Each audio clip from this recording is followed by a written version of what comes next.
চারিদিকে ধ্বংসস্তূপ।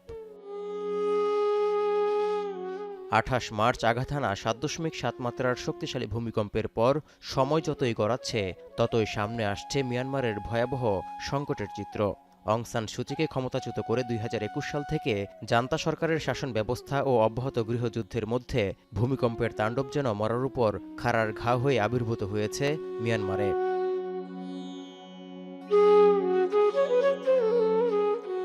ধ্বংসস্তূপের নগরীতে রূপ নেয়া রাজধানী নেইপিদু ছাড়াও মান্দালে এবং সাগাইং অঞ্চলের অবস্থা সবচেয়ে নাজুক।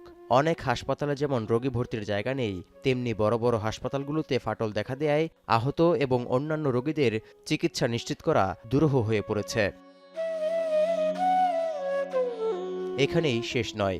শত বছরের মধ্যে সবচেয়ে শক্তিশালী ভূমিকম্পে বাস্তুচ্যুত হওয়া ধনী গরিব বাসিন্দারা আজ এক কাতারে। এক মুঠো খাবারের জন্য দীর্ঘ লাইনে অপেক্ষা করতে হচ্ছে হাজার হাজার মানুষকে। তালিকায় আছে বহু নারী শিশুও। বান্ডেল থাকলে প্রতি সেনমানিতে টাকা বাঁচবে। বিকাশ সেনমানি বান্ডেল কিনে জিতুন প্রতি লেনদেনে।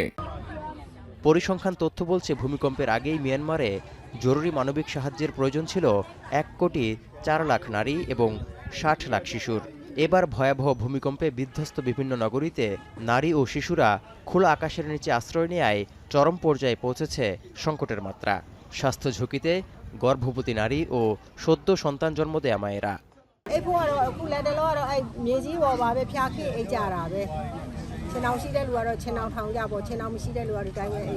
জীবন রক্ষাকারী টিকা থেকে শুরু করে খাদ্য, সুপেয় পানি ও পয়ঃনিষ্কাশন ব্যবস্থার অভাবে শিশুদের মৃত্যু ঝুঁকির শঙ্কা ইউনিসেফের। Yes, there's a risk of children dying because we know that it's very likely that disease will proliferate.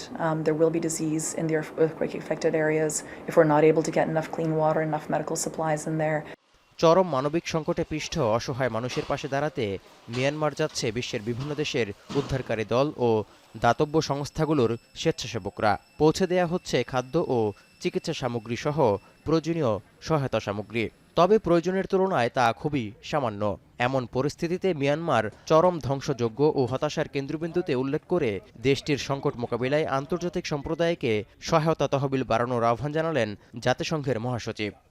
The earthquake has supercharged the suffering with the monsoon season just around the corner. We need rapid action on several fronts. I appeal in particular to the international community to immediately step up vitally needed funding to match the scale of this crisis. এদিকে ভূমিকম্পের এক সপ্তাহ পর এখনও নিখোঁজ স্বজনদের সন্ধানে ছুটে বেড়াচ্ছেন প্রিয়জনরা। এই যেমন ওই দিনের ভূমিকম্পে সেতুটি ভেঙে নদীতে পড়ে যাওয়া কন্যাকে খুঁজছেন এই বাবা। কন্যার সঙ্গে তিনিও পড়েছিলেন নদীতে, কিন্তু নিজে বেঁচে ফিরলেও আদরের সন্তানকে না পাওয়ার বেদনা তারা করছে এখনও।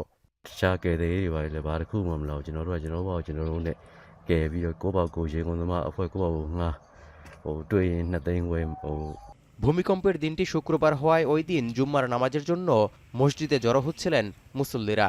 তাই মান্দালে সহ বিভিন্ন শহরের ৫০টির বেশি মসজিদ ধসে প্রাণ গেছে বহু মানুষের। বেশ কয়েকজন অলৌকিকভাবে বেঁচে ফেরার পর তুলে ধরেছেন সেদিনের দুঃসহ সেই মুহূর্তের কথা।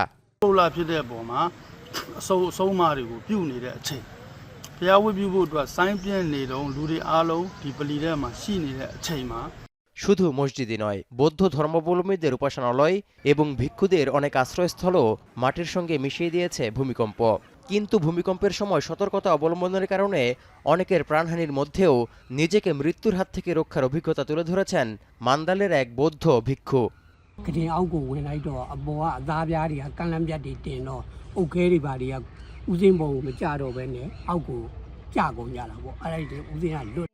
সাধারণ মানুষের পাশাপাশি আন্তর্জাতিক গণমাধ্যমে উঠে এসেছে জান্তা প্রধান মিন অং লাইং এর কথাও। জানা গেছে ভূমিকম্পের দিন নেইপিদুতে নিজ কার্যালয়ে অবস্থান করছিলেন তিনি।